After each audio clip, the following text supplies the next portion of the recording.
ఈ సంవత్సరంలో ఈ సన్నాసి చేసిన పని. ఇగో ఇది కూడా వాళ్ళ నివేదికనే, మాది కాదు. ఈ సన్నాసి చేసిన పని ఆయన ఉప ముఖ్యమంత్రి గారు బయటపెట్టారు.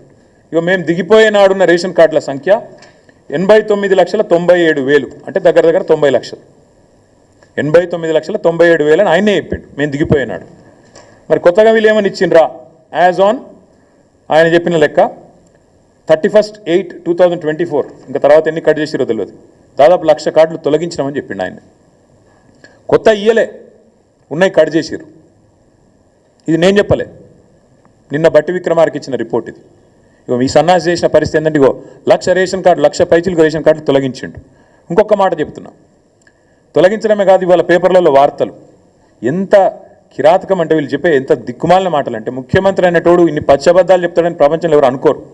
ఇదే ముఖ్యమంత్రి చెప్పిన అబద్ధాలను కూడా బట్టి విక్రమార్క గారు ఎండగట్టి ఉతికారేసినారు. ముఖ్యమంత్రి ఎక్కడ పోతే అక్కడ వాగుతున్నాడు. ఏమని? అప్పులకు మిత్తిలకే నెలకు 6,500 కడుతున్నా అని చెప్పిండు. ఇది వాళ్ళ రిపోర్ట్. ఇది కూడా ఆ రిపోర్ట్లకి వెళ్ళి నేను కోట్ చేస్తున్నా. మీకు ఈ కాపీ మొత్తం ఇస్తా. నేను చెప్పింది ఏది తప్పైనా ఏ శిక్షకైనా సిద్ధం. ఇది వాళ్ళ రిపోర్ట్. ఇందులో ఏం రాసిండ్రు? ఇగో ఇది వాళ్ళ రిపోర్టు. దీని ప్రకారం government of Telangana state accounts as of January 2025, అంటే పోయిన నెల ఈ రిపోర్ట్. ఇందులో ఏం రాసిండ్రు? మిత్తిలకు ఎంత కడుతున్నామని రాసిండ్రు తెలుసా? పోయిన 10 నెలలు మొత్తం ఇప్పటిదాకా కట్టింది ఎంత అంటే 22,056 కోట్లు. 22,056 కోట్లు. నెలవారీ లెక్క కూడా ఇళ్ళనే ఇచ్చిండు. పాపం బట్టి విక్రమార్క అమాయకంగా ఇరుక్కున్నాడు.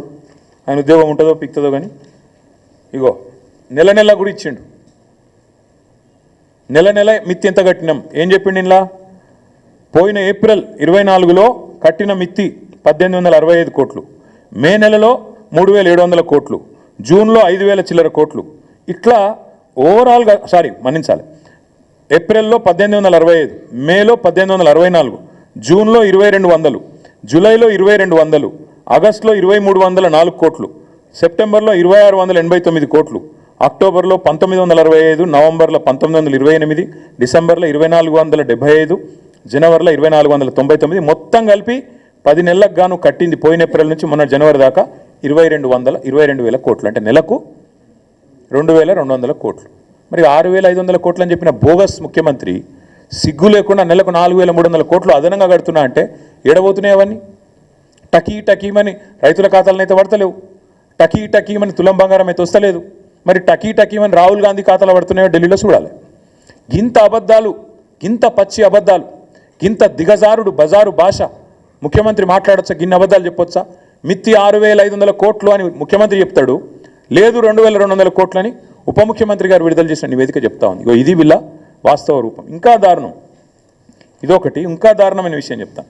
వీళ్ళు ఎట్లా చెప్తారంటే ఏదో మిత్తులు బాగా అయిపోయినాయి, రాష్ట్రం అప్పుల పాలైందని దిక్కుమాలిన మాటలు మాట్లాడతారు.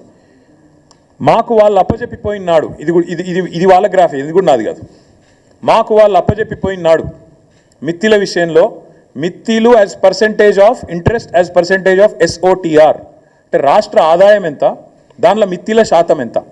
మాకు అప్పచెప్పినాడు 2014లో రాష్ట్ర ఆదాయంలో మిత్తిల శాతం 21.64%. మేము వాళ్ళకు తిరిగి అప్పచెప్పినాడు కేవలం 17.19%. మరి ఇటు మిత్తిలు పెరిగినాయి అంటున్నావు, మరి రాష్ట్ర ఆదాయం పెరిగింది చెప్పవు. ఆ రోజు మీరు మాకు అప్పచెప్పినాడు మిత్తిలు రాష్ట్ర ఆదాయంలో 21%, 21.64%.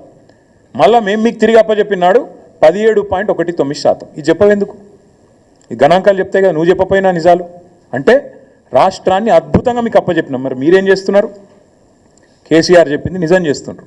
ఢిల్లీ పార్టీలకు తెలంగాణను పరిపాలించుడు చేత కాదు అని తేలిపోయింది. కాబట్టే ఇది పేపర్ల వార్త ఈరోజు. ఇది ఈరోజు వార్త, ఈరోజు పేపర్లో వచ్చిన వార్త ఇది.